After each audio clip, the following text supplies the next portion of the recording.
Hello, this is Mrs. Brown from Research Triangle High School. The purpose of this presentation is to just give a brief introduction to the two different types of colonial literature. Hello, this is Mrs. Brown from Research Triangle High School. The purpose of this presentation is to give a brief introduction to colonial literature.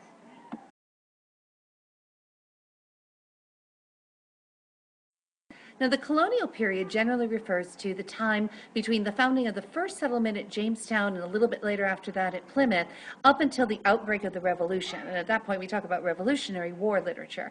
The writings of this time, really, there's not a lot of literature, but they centered on religious, practical, or historical themes. If you think about this particular time period, people were very busy just surviving, and the kinds of writing that they did tended to be very practical, the kinds of things that they needed to record.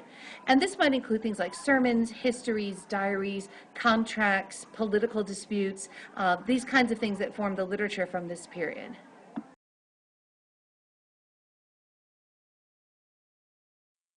So it's probably not a surprise that the most influential writers of this period include people like the pastors, who were writing and delivering sermons that were affecting their congregations, the leaders, such as the mayors and leaders of the colonies and the various townships, and some of the earliest politicians, such as Benjamin Franklin.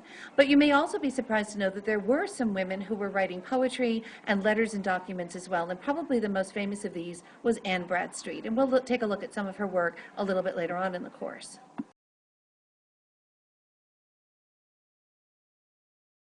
Now, the characteristics of this type of literature pretty much mirror some of the characteristics that you would think of when you think of the fashions of the time.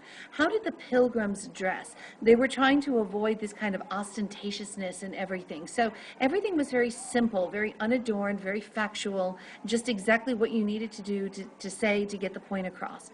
Most of the pieces, as I mentioned before, were nonfiction. There wasn't a lot of plays or very rare pieces of poetry, and almost no novels or fiction that was written during this time. And they are very detailed. They needed many details in order to record the events quite accurately. And like the Puritan fashions, the style tended to be very simple and direct, very direct statements, a lot of short words, so this kind of undecorated sort of style like you would also see in the clothing from the time period.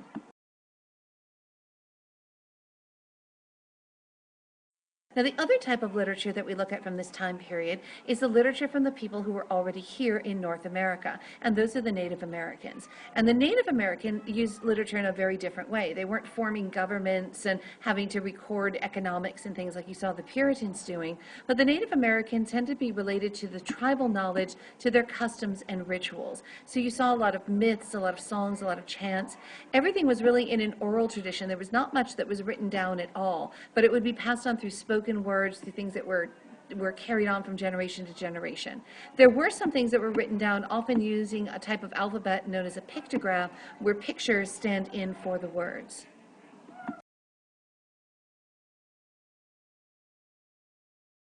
So Native American literature includes mythology that helped explain the natural phenomenon that they saw around them or the cultural values.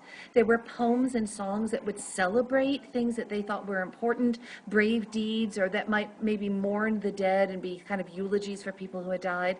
A lot of it contained various images with symbols that were often repeated and would be almost like archetypes that the hearers would be expecting and listening for these next items. And the language, in contrast to the Puritans, was very colorful and very poetic, and was designed to help something that would stay in your memory. Because remember, you're only hearing these songs around the fire from the wise men of the tribe in the evenings.